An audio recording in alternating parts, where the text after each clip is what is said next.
This traverse that we're on, this wonderful journey called life, has its fair share of ups and downs.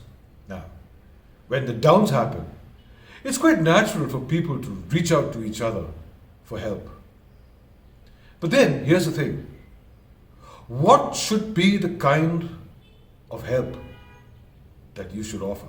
For example, let's say a very hungry man lands up at your door. What would you do? Would you, one, invite him in, give him a good meal and send him off? Or two, would you take him down to the river, teach him how to catch fish, and then bring him home and teach him how to cook? Well, the first one takes care of the problem or the challenge for the time being. Because when he's hungry again, he's going to keep coming back to you.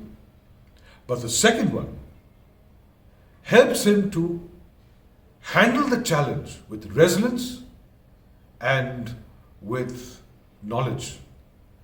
Because he now has the knowledge to catch fish and to cook it. That man will never go hungry. I would always choose the second option. This is Anand Nair, signing off for now.